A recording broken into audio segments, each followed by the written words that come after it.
All right, howdy, Ags. It is time for another edition of Exercise Biomechanics. Hope you guys are doing well. Everybody is healthy.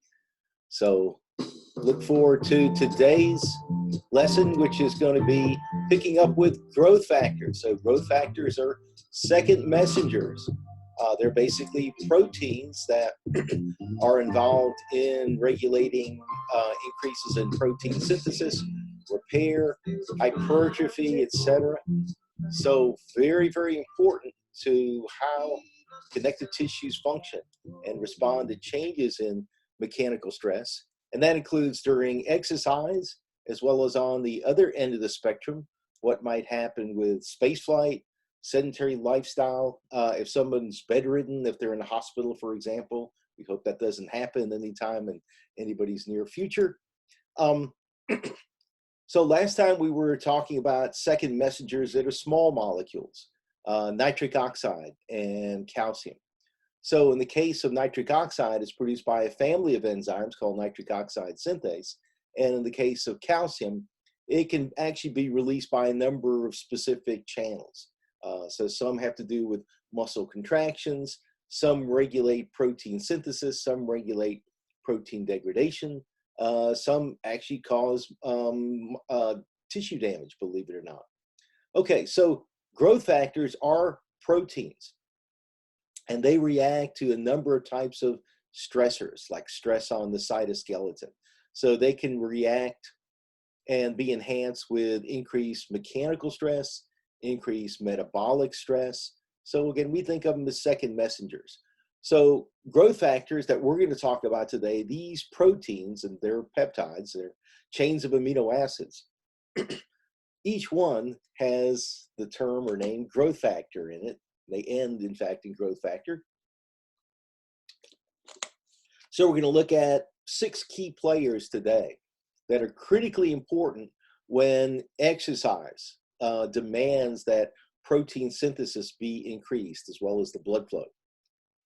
When we have muscle damage, or when we have a reduction in mechanical stress, and the tissue, tendon, ligament, bone, or muscle or skeletal muscle responds by actually reducing mass and increasing protein degradation.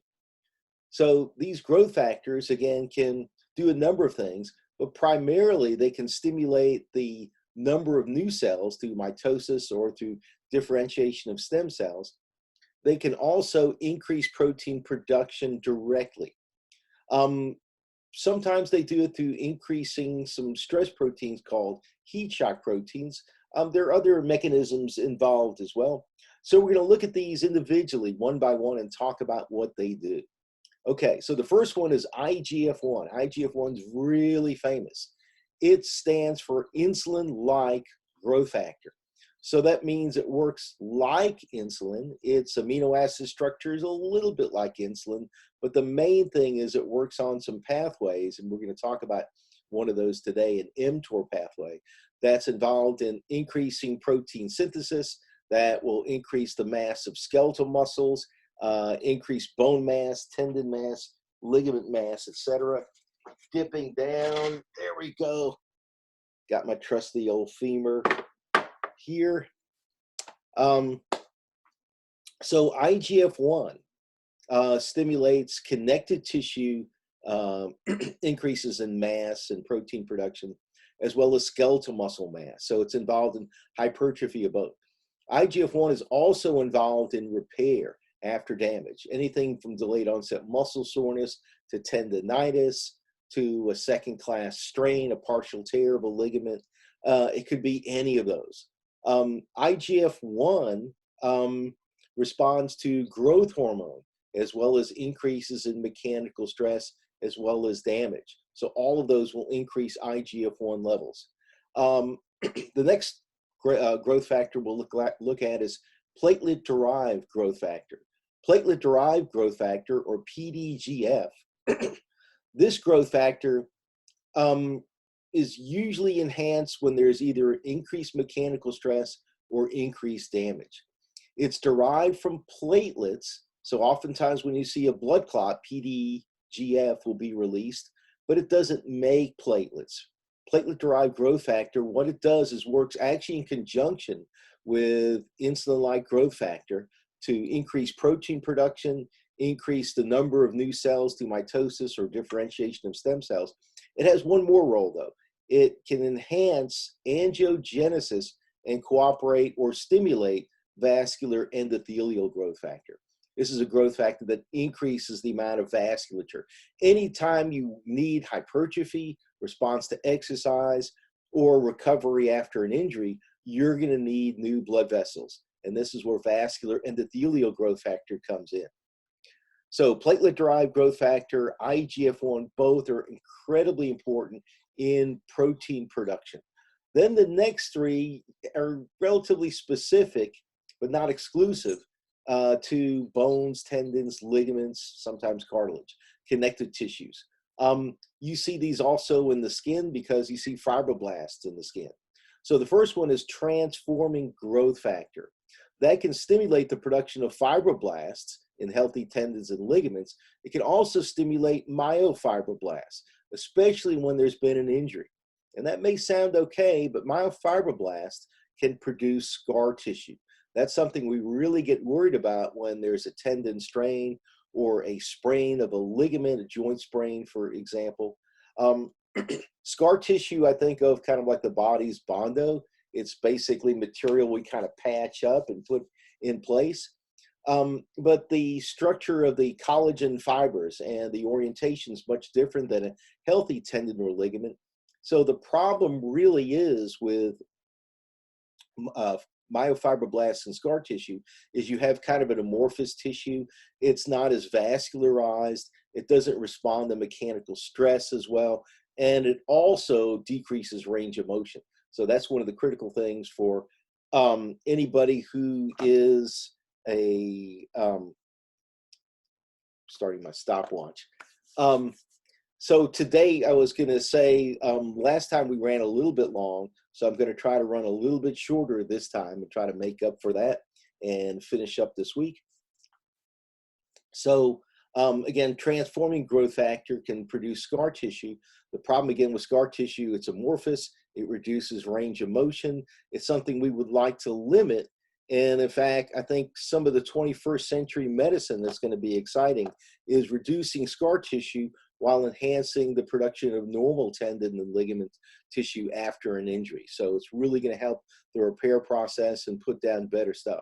In normal remodeling, we don't usually see a lot of myofibroblasts. So exercise can enhance the integrity of tendons and ligaments without producing scar tissue. In fact, that's one of the critical aspects about rehabilitation after an orthopedic injury. Range of motion exercises and also exercises that involve skeletal muscle contractions as we increase the frequency and eventually increase the intensity. All of those can decrease the amount of scar tissue that's formed over time. This is absolutely critical because otherwise your physical therapist, maybe a nurse, maybe a doctor will break up that scar tissue. That's not a fun exercise. They'll move your joints around and really make them hurt and wait till it kind of cracks. Oh, that's bad.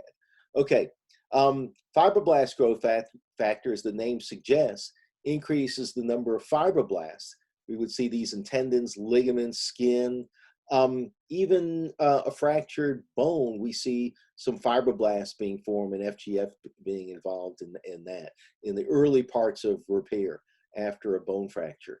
So fibroblast growth factor helps to regulate connective tissue production. The same thing with connective tissue growth factor, like the name suggests. So all of these can stimulate fibroblasts, sometimes myofibroblasts. We hope they don't produce too much scar tissue. TGF and connective tissue growth factor can sometimes get involved in producing too much scar tissue. So we try to keep them in the Goldilocks zone, not too much, not too little. One of the critical aspects is turning on the next growth factor. That's vascular endothelial growth factor. And that produces angiogenesis.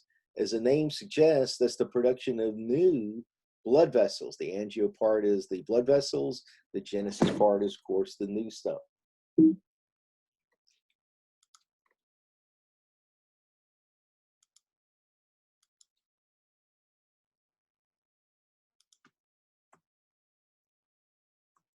Okay, it's a little stubborn. There we go.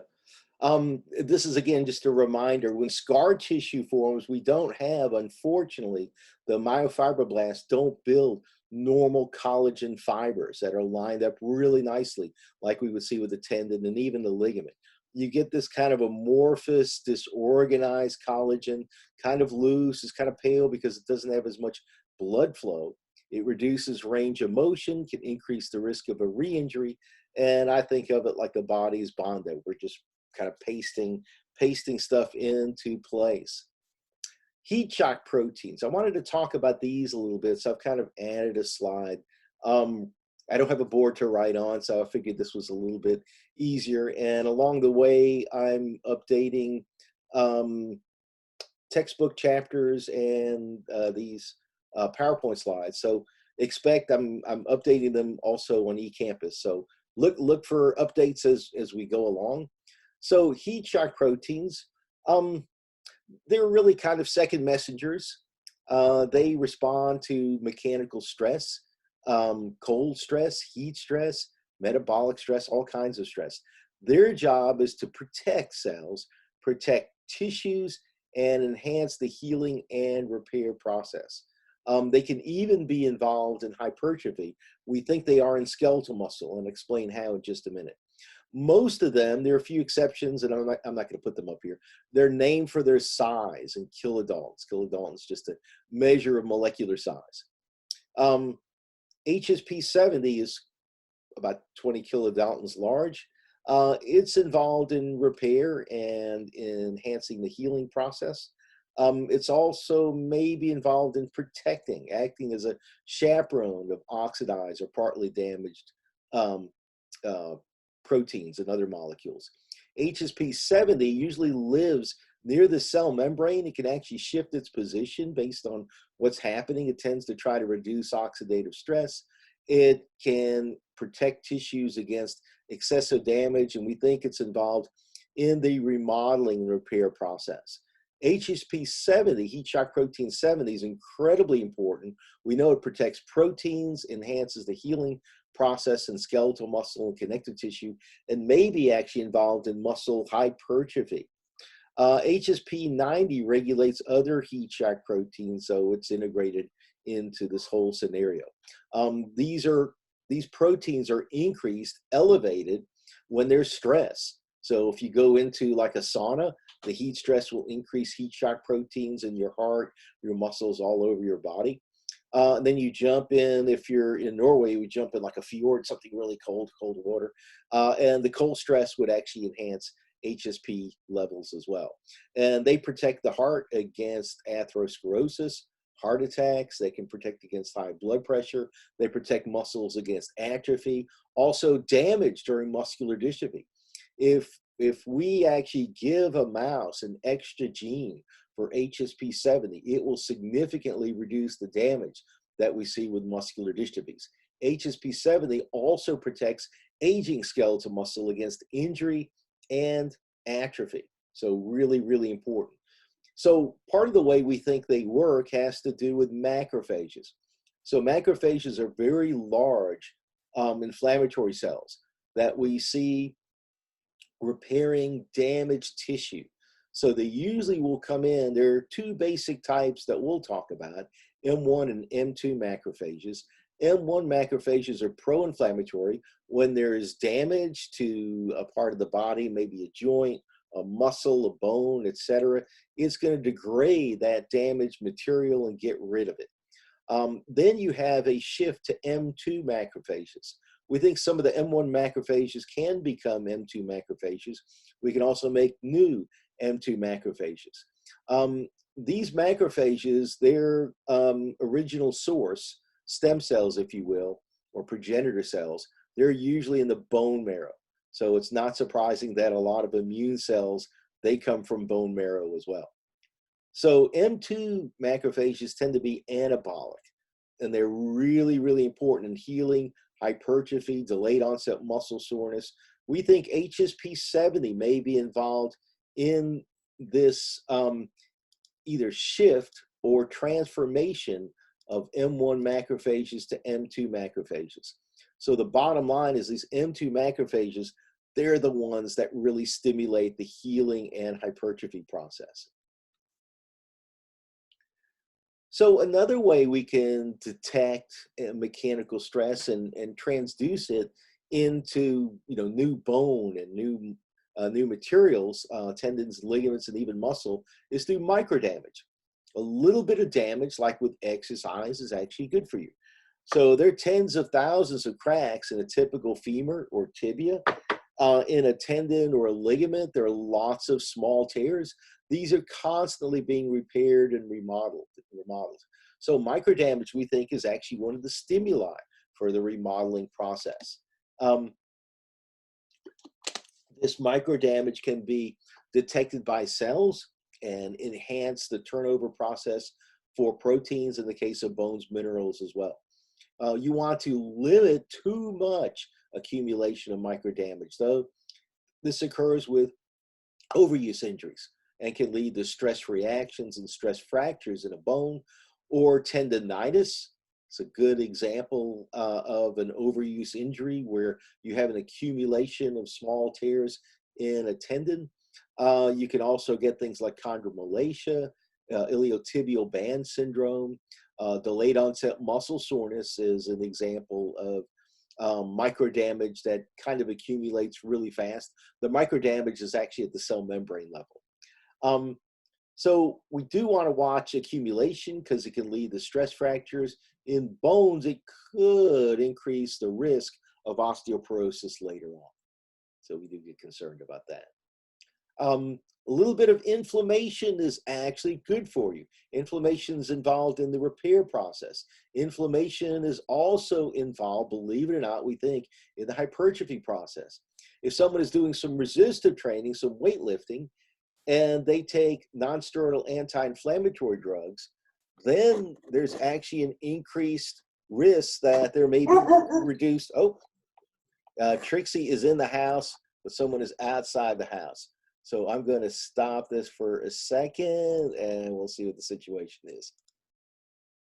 Okay, nothing major, just a random bicyclist out there. So that's nice. They're getting some fresh air, a little sun, actually good at a time like this. So we'll continue again with inflammation. You need actually a little bit to increase protein turnover, enhance the healing process. So there are a lot of things that get released that end up contributing to inflammation. There's oxidative stress. Prostaglandins are incredibly important, which are derived from cholesterol, by the way. Adenosine, inflammatory cytokines like interleukins, tumor necrosis factor alpha. These have become really important because these are the cytokines that are unfortunately involved in the pneumonia like aspect of the COVID-19 disease and the virus, viral, or the reaction to the virus by the body. They can actually trigger growth factors. So they're actually an important part of this repair process. Their job is to tear out the old and damaged stuff for the most part, and then enhance the healing process, or at least trigger the healing process. So some inflammation we think is really important. In fact, if you block the production of nitric oxide and inhibit prostaglandins, you can stop a lot of muscle and bone hypertrophy that happens with an increase in mechanical loading that might happen with exercise. Okay, well, in order to enhance the effects of exercise and mechanotransduction, mechanosensing, we need the right hormonal environment. So that means anabolic steroids like testosterone and estrogen. It also means growth hormone. It also means insulin. So this is just a reminder that anabolic steroids, estradiol, of course, is estrogen. And we've got, let's see, is there's testosterone right there. There's androstenedione down here. Sometimes that's used as a ergogenic aid illegally. But both testosterone and estrogen are incredibly important naturally in increasing protein synthesis in bones, connective tissue, and testosterone, particularly in skeletal muscle. They're all, again, derived from cholesterol. By the way, prostaglandins, again, are derived from cholesterol as well. So you do need some normal levels of testosterone, estrogen. If they're higher than normal, they can actually increase the amount of muscle mass. And that's kind of the idea about people taking drugs, anabolic steroids that are similar to testosterone in chemical structure. Growth hormone, human growth hormone, has gotten a lot of press with baseball in the last 25 years, as well as other sports. It works, or growth hormone works, not directly, but by stimulating insulin-like growth factor. So IGF-1 actually does the work. It increases protein synthesis. It increases stem cell activation. In the case of skeletal muscles, that means satellite cells, which can differentiate into adult cells. So IGF's really good at that in both muscle and in connective tissue. And it also works with insulin. So it's insulin-like in that it works on some of the same pathways. We're going to look at one specific pathway, the mTOR pathway, again in just a little bit. So insulin helps to drive protein synthesis with a very similar pathway to IGF-1. So we think of these as kind of working together, believe it or not. And again, IGF-1, its chemical structure, it shares some what we call homology. Some of the amino acid sequence looks similar, but a lot of it doesn't. It's just that it works like insulin on these pathways.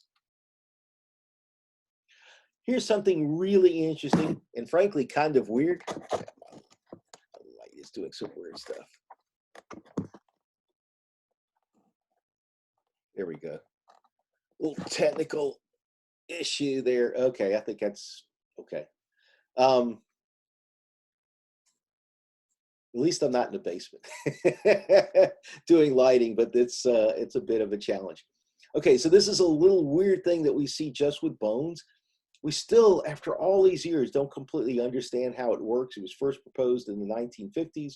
We think it happens because of the type of material bone is, and we have kind of a potential mechanism by which it might work. We just don't know how the charge differences are picked up inside the cell. They happen, but we don't know how they're picked up and how they're transduced. We know some of the other mechanisms, some of the stress strain sensors we talked about before.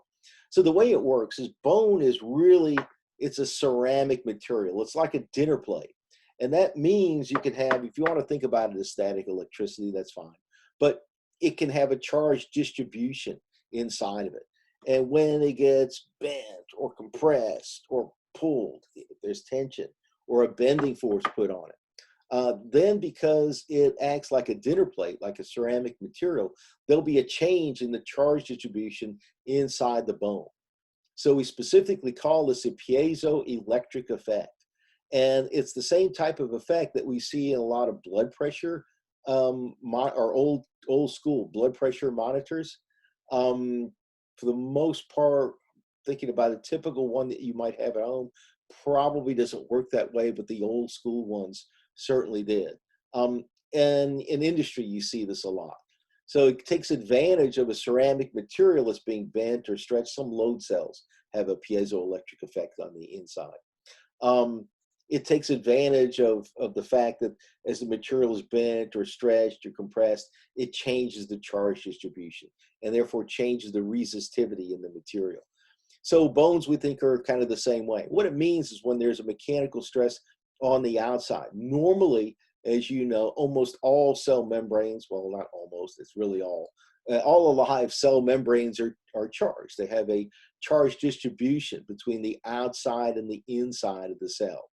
So the inside of the cell, as you know, is more negatively charged. Anywhere between 70 to 90 to 100 millivolts is negative.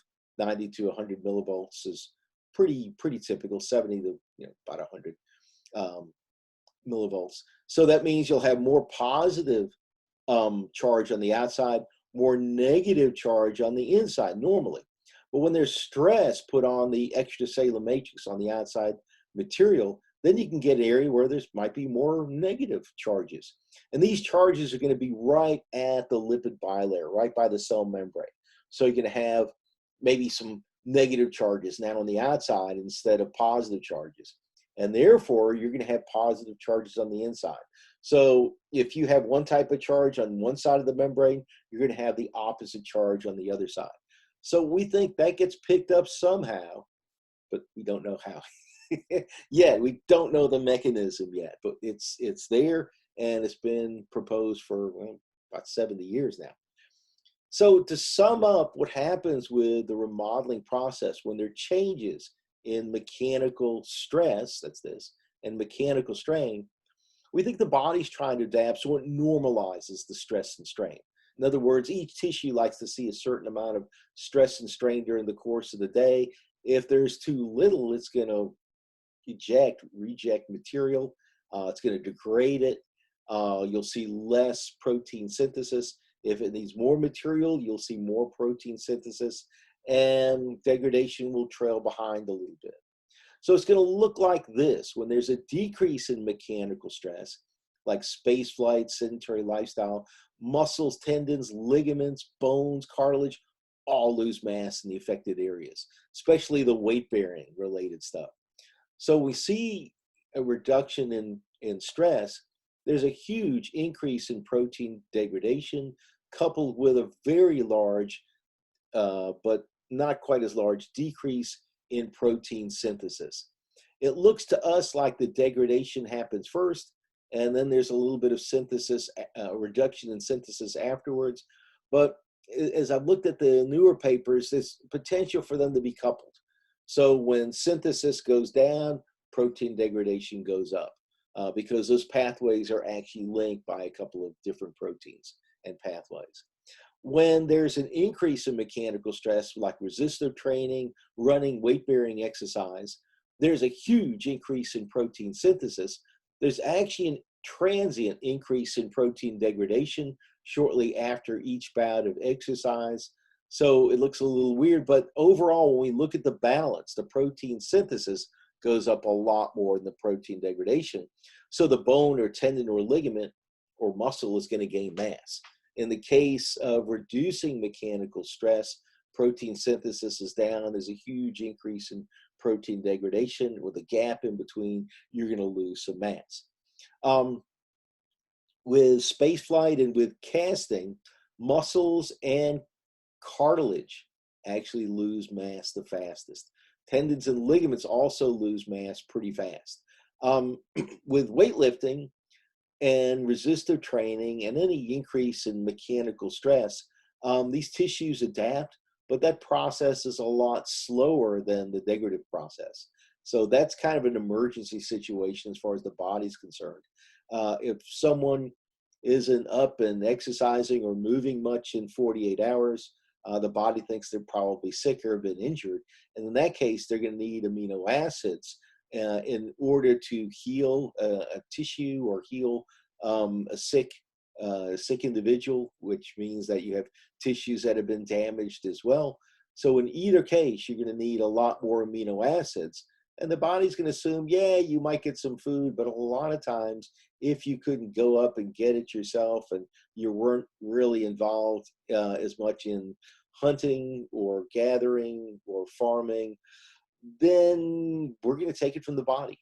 And the best sources are actually muscles and bones. Those are really good sources of amino acids. So there are a couple things the body's going to do. One is going to use those amino acids to try to heal whatever tissue's been injured or whatever tissue is being injured because a person's sick, has a communicable disease, etc. In addition, you need glucose for the brain. And a good way to get that, if your body is assuming you're not getting enough food, and you may or may not be, even if you are, you're using it for the injured tissue. In order to make glucose, a good way to do it is a process called gluconeogenesis. That means the production of new glucose.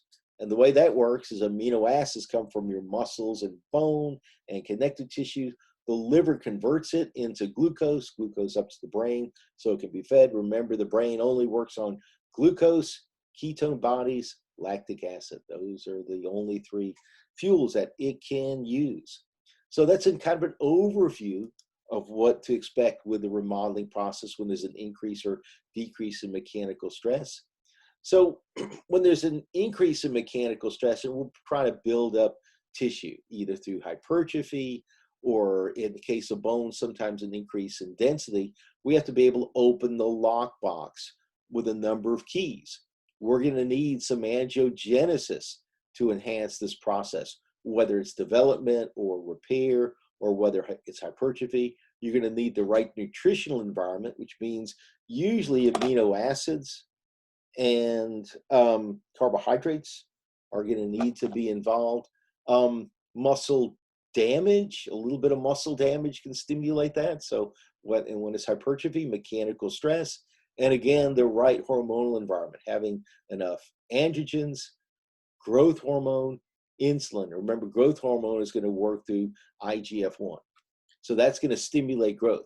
So now what I'm going to show you is kind of how growth hormone, insulin, along with nutrition and mechanical stress work together on the same type of pathway. So it's a pathway where IGF-1 is going to be involved and insulin.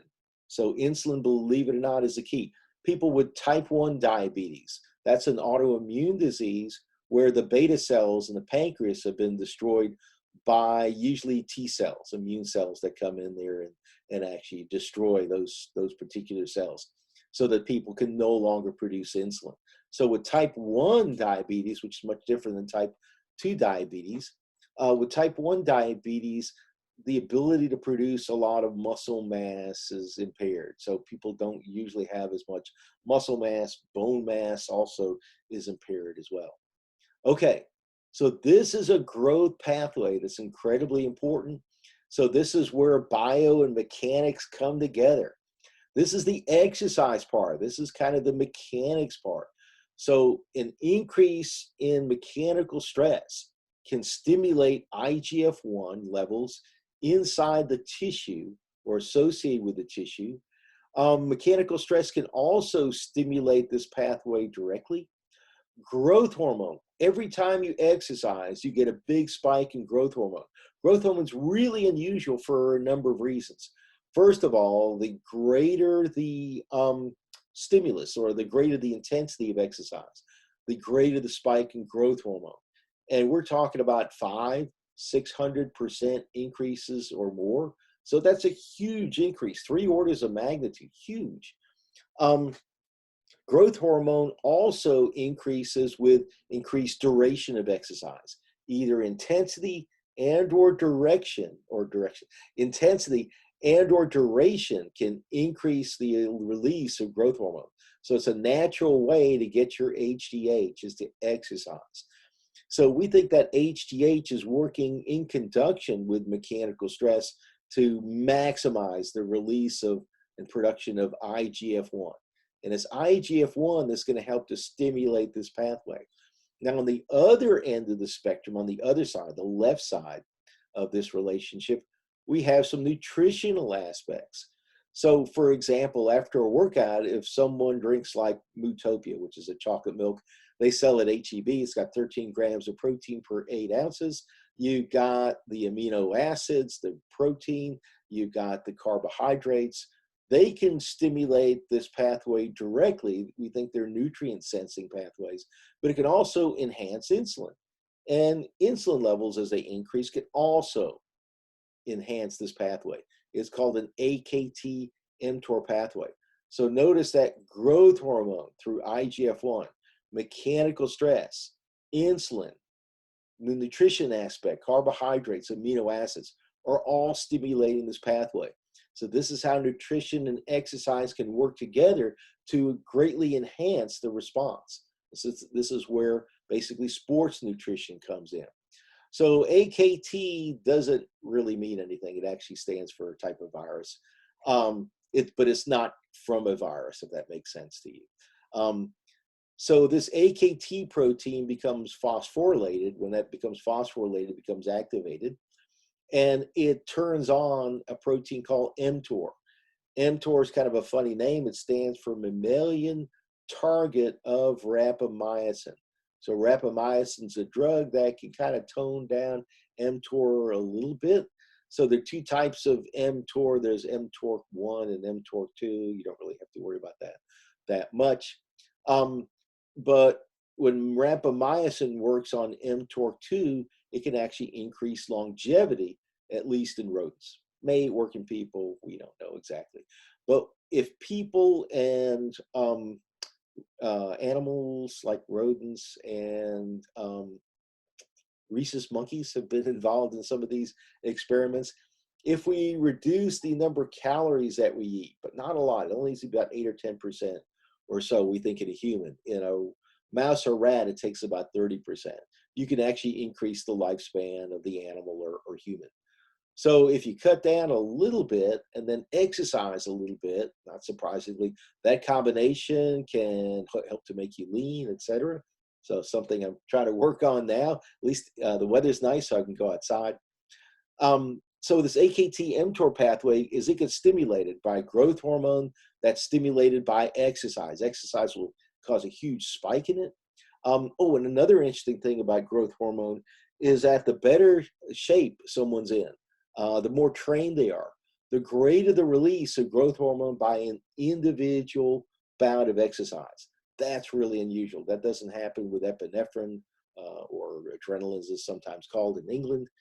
Sometimes people just call it adrenaline. It doesn't happen with other hormones like estrogen, thyroxine, which is thyroid hormone. So we only really see that aspect of it, the fact that training enhances the release. Usually training will reduce the release because there's less quote unquote stress on the tissue. But we see the opposite. The better trained you are, the more HGH is naturally released. So with mechanical stress, you're driving IGF-1. They can work directly through integrins, by the way, on AKT. Insulin can as well. Carbohydrates and amino acids can help stimulate that through nutrient sensing, and they're driving this mTOR pathway, which is going to increase protein synthesis and can lead to hypertrophy. So this is one of the ways and to be able to enhance that. This is why it's going to take some time, whether it's muscle, bone, or tendon, or ligament, enhancing nutrition, making sure you exercise, every other day or so, at least, to try to enhance this pathway if you're doing resistor training. You don't need to do 5 days a week. 2 or 3 days will probably do it if your intensity is high enough. Okay, so that leads to the scary model again. But just keep in mind that loads can be picked up in the extracellular matrix. So we've got, remember, fibronectin, proteoglycans. We think fluid shear is another mechanism in the extracellular matrix by which we sense increases in mechanical stress and decreases in mechanical stress. There's sensors on the cytoskeleton, integrins. We talked about focal adhesion kinase, calmodulin, and NOS, nitric oxide synthase. And nitric oxide synthase, calcium is also released. These are small but are very important second messengers. Damage and inflammation can also send information down to the nucleus to produce more protein. These can enhance growth factors. So IGF-1, TGF-beta, fibroblast growth factor, platelet-derived growth factor, which is incredibly important. Heat shock proteins can be stimulated. They're all sending that information. You need some angiogenesis, production of new blood vessels, even with hypertrophy. It doesn't matter whether it's hypertrophy we're trying to produce or it's healing. In either case, we need more blood vessels. And again, the right hormonal environment. So you have to have all these keys: hormones, nutrition, angiogenesis, mechanical stress. They're all getting together to enhance protein synthesis and production. The body's really careful about it. It's going to go through its checklist. Hormones are there, check. Angiogenesis, check. Mechanical stress, check. A little bit of microdamage, check. Are you turning on growth factors? Check. What about heat shock proteins? Check. What about nitric oxide? Calcium, check, check. So once that checklist is filled, then you're going to say, well, you know what? I think we're going to increase mass. This is real. It's not something that he's doing over or she's doing over a weekend and they're going to quit for a while. They really mean it this time. So we're going to spend the investment. We've proved to the body that were worthy of increasing muscle mass, tendon mass, ligament mass, etc. So that's why exercise has to be basically a lifestyle, or it has to be a habit, or better said, it has to be part of our normal living, what we do just about every day. And that's what our ancestors did. In order to procure food, whether they were hunting, gathering, or farming, they had to be physically active to be able to gather food. So that was part of it, and often involves some fairly strenuous exercise combined with, I guess, more endurance type, lower intensity type of exercise as well. So the bottom line is that sometimes transcription factors are involved that we're enhancing the message at the DNA level. That means more protein production. If we need hypertrophy or for repairing a tissue, we might need new cells as well. In skeletal muscle, that's going to mean differentiation of satellite cells. In bones and tendons and ligaments, stem cells can differentiate into adult osteoblasts, osteoclasts, fibroblasts, chondrocytes, etc. We can also see mitosis or cell division as well. Okay, so that's really, I think, it for mechanotransduction. It's a lot. So we're going to pause, literally, just for a second and talk about skeletal muscle. All right, howdy, we are back.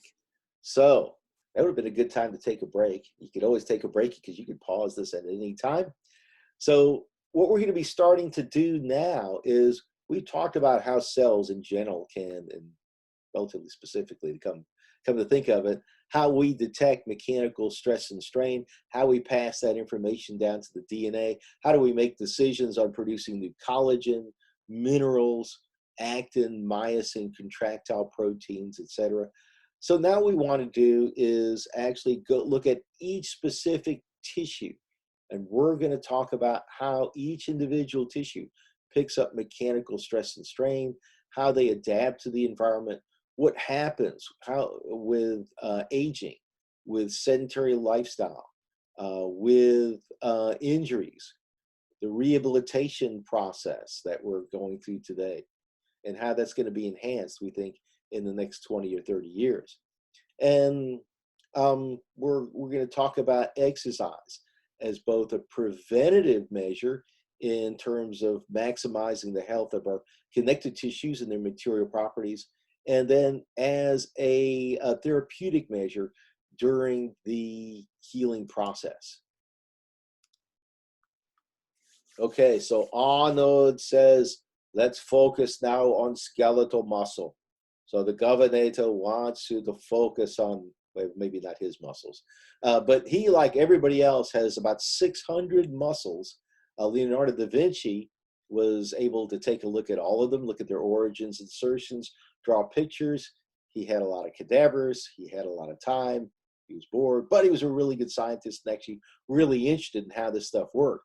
So he was taking some of the work of Galen as well as Aristotle and enhancing that to figure out how muscles actually work. So he, together with Borelli, really are the foundation of musculoskeletal mechanics. So that's the mechanics we focus on. Borelli also was instrumental in developing cardiovascular mechanics as well. So skeletal muscle is multifunctional, does a lot of stuff. People really underestimate what it does, because most time we think about it producing force and torque, which is incredibly important in biomechanics. So it produces, of course, force and power to help us move around, and it does so through lever systems and producing torque and stabilization. But it also is our main sink for glucose metabolism. Muscles are critical in preventing, or healthy muscles are critical in preventing metabolic disease, in reducing obesity, in reducing cardiovascular disease risk. They also help immune function. When people are exercising, your muscles enhance the ability of your immune system to be able to handle issues like this coronavirus. So one of the best things you could do, besides washing your hands, whether it's soap or whether it's alcohol or something else, scrubbing it, etc. One of the other things you can do is actually exercise. So the exercise can enhance, as long as you don't overdo it. A lot of athletes have problems with overstressing their immune system, which actually ends up weakening it. I used to have and you guys have seen him, Scott Demery, an ultra marathon runner who is also a scratch golfer. When he would finish one of these ultra marathons, he'd be sick for like a week. His immune system was shot after 24 to 48 hours of running around tracks, mountains, hills, etc. So pretty debilitating. And of course, muscles also help to pump blood back to the heart. So they have lots of different roles, really important overall in protein metabolism. So your muscles not only, produce movement through torque, but they're also your storehouse for amino acids. Muscles and bones store amino acids for body use. Your bones, of course, store calcium as well. And adipose, unfortunately, stores most of the energy that you might need when times get harder. And glycogen is your form of carbohydrate storage that's in the liver and also in the muscles as well. Okay, so it's about 640 muscles in the body. In a healthy person, they can make up 45% of your weight. Again, about 50% of the glucose that you take up is going to be in those skeletal muscles. They're the main glucose sink. Skeletal muscles are different than other connective tissues, as most of the stuff are the cells.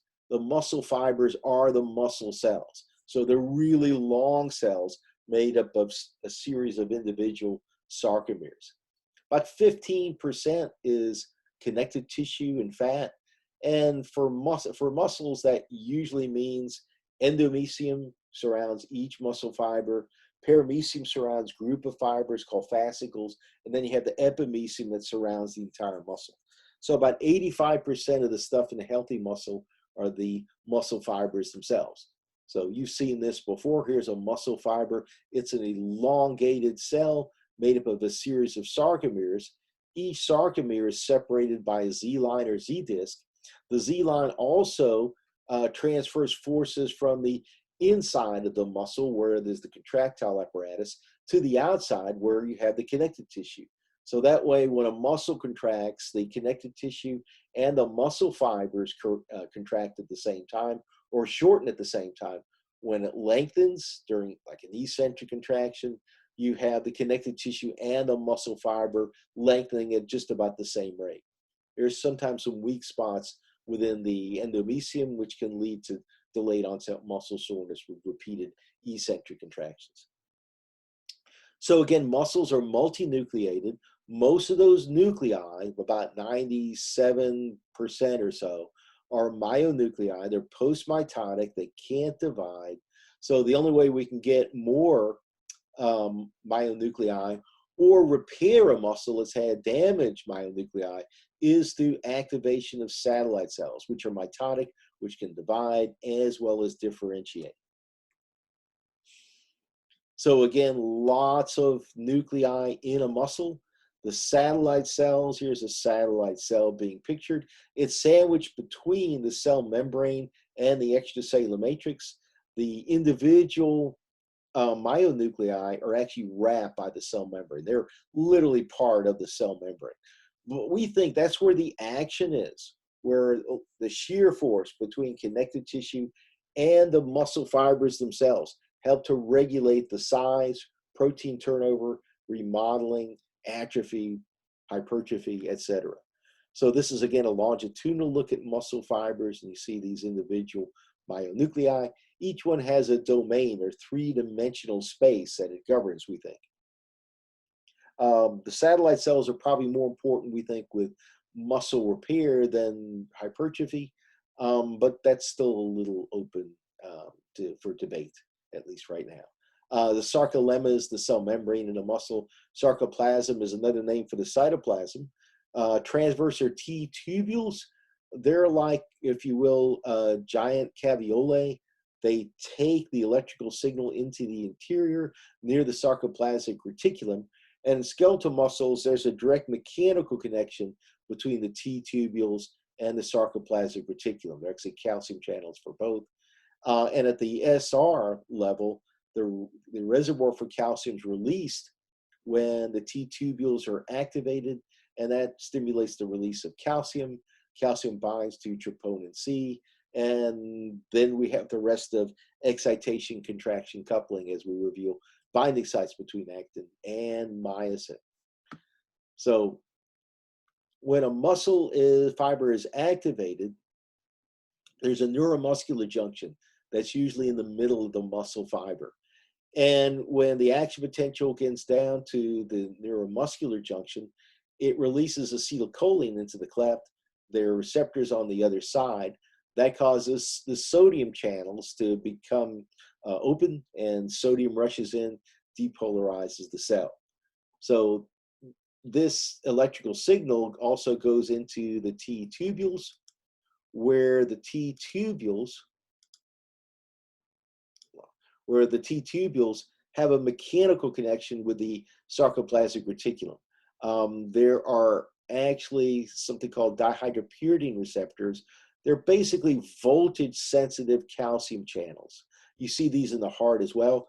In the heart, they release enough calcium, so there's something called a calcium spark, and it's actually the calcium that actually triggers excitation, contraction, coupling. In the case of skeletal muscle, it's a direct mechanical connection between the T tubules and the calcium release channel in the sarcoplasmic reticulum. We call that the Ryanodine channel. Oh, this is a reminder. Each of these solid dark lines is a Z disc.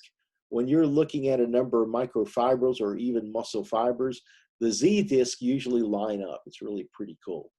So you usually have a high concentration of costomeres, which would have caveolae and have the dystrophin glycoprotein complex and the focal adhesion complex with those stress-strain sensors. That's where we think the action is. And caveolae have a lot of cholesterol. Cholesterol actually is important in this mechanosensing and mechanotransduction. So cholesterol, you can't live with it, can't live without it. In all seriousness, cholesterol isn't bad. It's when it becomes oxidized that it becomes bad. It can damage endothelial cells. It can oxidize HDL or LDL and prevent the proper transfer of cholesterol. That oxidized cholesterol can cause damage. It can cause lots of problems, including high blood pressure, atherosclerosis, Alzheimer's, you pretty much name it. So this is a reminder again that the connective tissue and fat only make up a small amount of a healthy muscle, 15%. In someone who's older or maybe obese or has type 2 diabetes, it could be 20, 25% or more. Cytoskeletal proteins are underneath the sarcolemma that we've talked about. They use their stress-strain sensors, and they form clumps or costomeres that are signals for growth.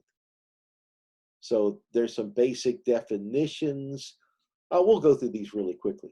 Like the epimysium is a connective tissue sheath that surrounds the entire muscle. They're groups of fascicles. Each fascicle contains multiple muscle fibers. The perimysium surrounds each fascicle. Then the endomysium surrounds individual fascicles. We think the endomysium and perimysium, they're primarily involved in transferring force from the muscle fiber to the tendon. The fibers and those connective tissues, they're the primary mechanisms of transferring force. It's about a 50-50 proposition. So this is really some cool packaging. This packaging helps to increase what we call the hoop stress. It's like a strap on a barrel. Those straps on the barrel increase the integrity of the muscle and increase its hoop strength. So hoop strength helps to hold muscles together. They help to hold muscles together. Unfortunately, way back in 1999 when the bonfire fell, so that's coming up on 21 years, the reason it fell was the stack was really steep. It wasn't tied together very well. That resulted in low hoop strength. So that caused actually the collapse of the bonfire. In your muscles, you have to have good hoop strength because these tissues are producing hundreds and even thousands of pounds of force when you're producing a contraction, when you're running, jumping, playing sports, etc.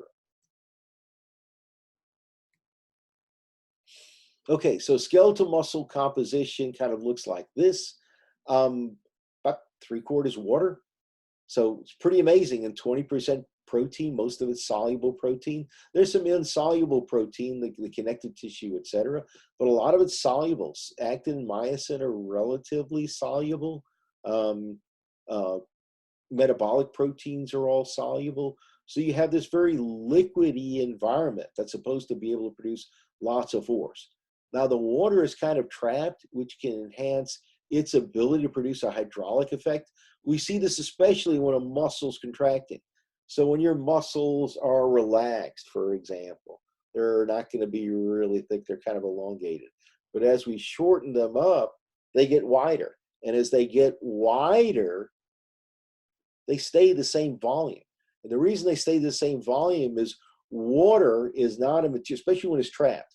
It's not a material that can change its size. It can change its shape, but it can't change its size.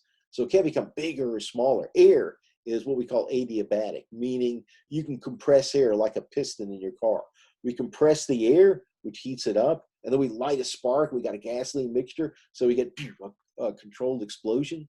And that's the thing that causes your car or truck to move. If it's diesel, then you get another controlled semi-explosion. It's not quite as boom explosive as it is with a gasoline engine. So that means you don't get as much acceleration and power, but what you get is basically better, less wear and tear. So diesel engines can last longer. The first diesel engines, by the way, were actually designed to run on vegetable oil. And when you put vegetable oil, and you don't have to modify a diesel engine very much to do this, if you put vegetable oil in it, the exhaust will, I wouldn't recommend sniffing it, but the exhaust will smell like French fries. So how about that? You got metabolic proteins. So you have this packaging. This packaging in muscles works along with tendons to be able to maximize the transfer of those forces. Okay, I like this particular picture or model because the nuclei are where they're supposed to be.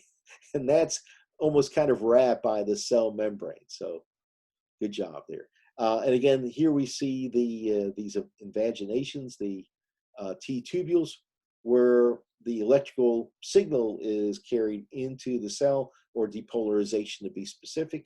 And that causes calcium channels in the sarcoplasmic reticulum to change their shape. The conformation changes. And as that happens, the calcium channels in the sarcoplasmic reticulum change their shape, open up, and release calcium. And the calcium levels go from like the nanomolar level to the millimolar level.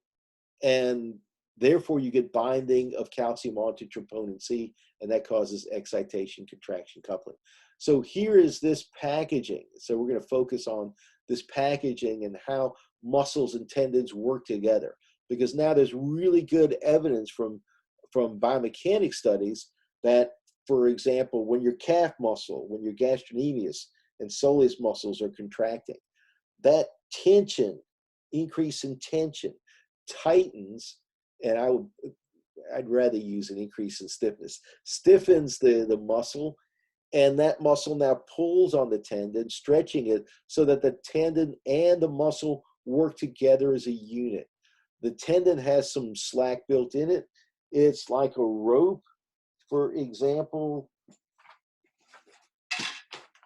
that, let's see, there we go. It's like a rope that has some slack built in it. So a tendon normally is relaxed, it's kind of sitting there like this. When a muscle starts to contract, that rope gets taut and stiff.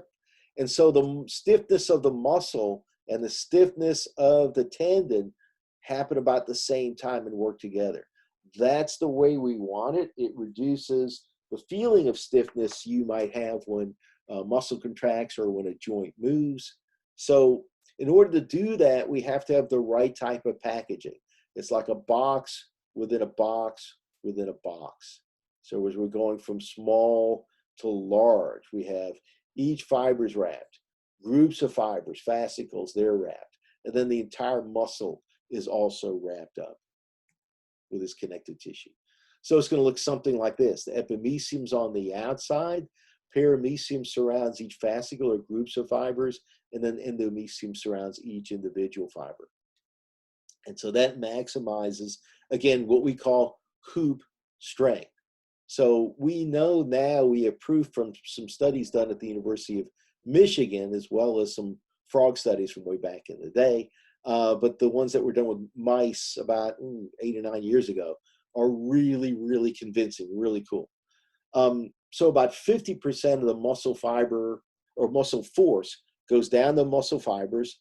The muscle fibers, when they interlock with fibers in the tendon at the myotendinous junction, they have what we call interdigitation. It's an interlocking grip like this. Interlocking grips in like wrestling, martial arts, even golf, etc., allow the hands to work as a unit. And so that's what we're trying to do, because we've got a muscle which is soft and squishy, and we have a tendon which is kind of springy but a bit more taut. They have to be able to work together. This is actually kind of a weak link. Muscle strains, pulled muscles, happen near the myotendinous junction, the MTJ. So you have this interlocking grip. We're going to transfer force in series down the muscle fibers into the tendon. So this is sometimes called a series elastic element. Because you have this interlocking grip, you have a high surface area, which enhances the stability of this interface. When one of the problems with engineering and building things is when you have two materials that have different properties coming together and interfacing. That means you often need, O-rings and all kinds of stuff in order to get them to work well. If you have a toy that has plastic parts working with metal parts, that can be a problem sometimes. And that's usually where a plastic toy or a piece will tend to break at that interface. So we're trying to enhance the stability of that interface with this interlocking grip. And again, you got forces going in series. But because the connective tissue has to shorten as well around the muscle fibers and around the fascicles, we need another mechanism to transfer force. So it's caused by the muscle fibers. They're contracting. But we have to get some force from the inside of the muscle to the outside. And that's where the cytoskeleton comes in. And again, we have these costomer clumps that are formed. So that force is taken up the Z disc to the costomeres, the dystrophin glycoprotein complex, focal adhesion complex, the caveolae. They are going to transfer force to the connective tissue. And then the force is going to go alongside the muscle down the connective tissue. So both the muscle fiber and the connective tissue shorten at the same time, and they also lengthen at the same time. So we sometimes call this the parallel transfer of forces. They used to call it the parallel elastic element. We check on a time. Okay, we just have a couple minutes left, but I think that's perfect in order to get through the material I want to get through today. So you have this interdigitation. So you think about each muscle fiber as being like a finger and interlocking with the fibers that are coming out of the tendon. This maximizes the stability of the myotendinous junction and it makes sure the shear stress isn't too much. We want it in the Goldilocks zone. Too little and the muscle atrophies, and so does the tendon. Too much, and then you get injuries, pulled muscles, muscle soreness, all kinds of issues. So for a muscle, and pretend this is a muscle fiber. So some of the force is going down the fibers across these sarcomeres. So sarcomeres of these microtubules or microfilaments, if you will. Each one is separated by that Z disc. So some of the forces are going in series down the sarcomeres Here's a sarcomere. Here's a sarcomere. Here's a sarcomere. I feel like Oprah doling out sarcomeres. And some of the muscle force goes across the Z disc to the costomeres, which then allow the force to go to the outside. This is actually the weak link for the most part.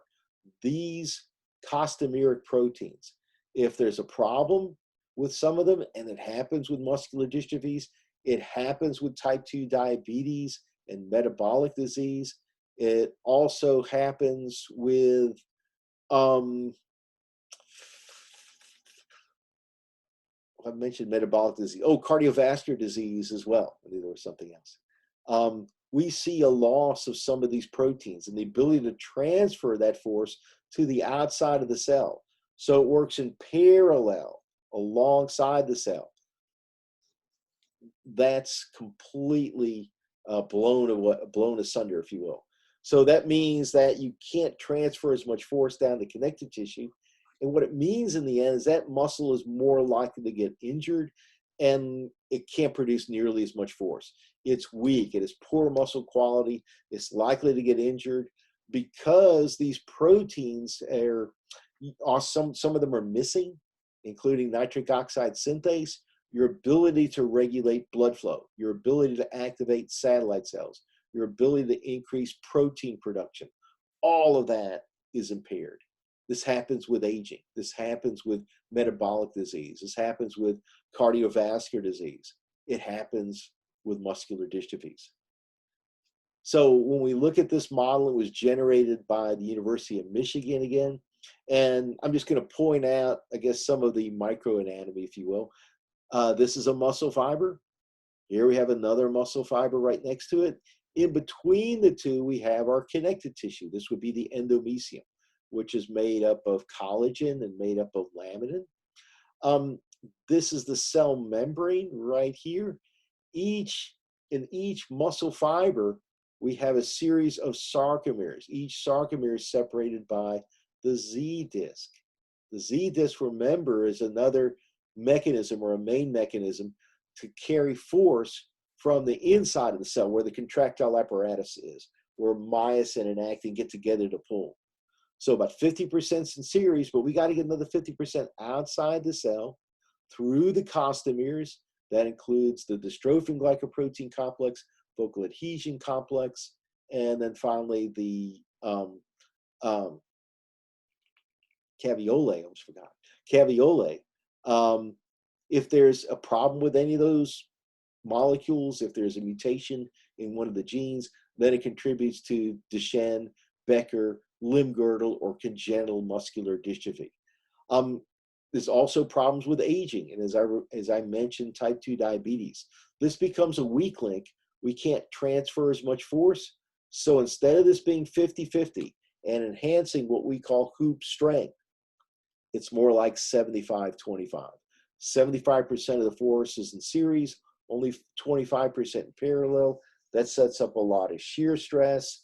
It actually causes a cascade event, an amplifying event that involves oxidative stress and calcium. That causes either muscle damage or muscle atrophy, or sometimes both. Bad things can clearly happen. So the last slide for today, and frankly for this week. Okay. So this is a real muscle fiber. This is from an electron micrograph. This is one of my favorite slides that we have. This is from a real muscle this is at the myotendinous junction. So on the right side, you have the tendon. On the left side, you've got the muscle. Here's our myotendinous junction. Here's the end of that muscle fiber. That finger is kind of going right into the tendon. The endomysium is connective tissue that's continuous with something called endotenon, and that wraps around a number of collagen fibers that we see in a tendon. So the endotenon and the endomysium are actually continuous. They're part of the same thing. That really enhances the hoop strength. That helps to keep these muscles together. So about 50% of the force is being generated down the sarcomeres in series, And then about 50% normally goes down the endotenon into the endomysium, and then down into the Z disc through the costomeres. So the costomeres have to be strong in order for this to occur. This is why daily exercise is important in reducing the risk of type 2 diabetes, in reducing the effects of aging. We think, based on a lot of studies with wild animals, as well as rodents, as well as people, that a lot of the changes in muscle that happen with aging are really a combination of aging along with sedentary lifestyle. It's the combination of both. It's disuse plus aging that leads to a lot of the problems we see in old muscles, especially in couch potato mice, couch potato rats, couch potato people. Underlying metabolic disease, underlying cardiovascular disease can enhance the muscle wasting or sarcopenia that we see with aging. So healthy muscles will be able to generate force in the muscle fibers.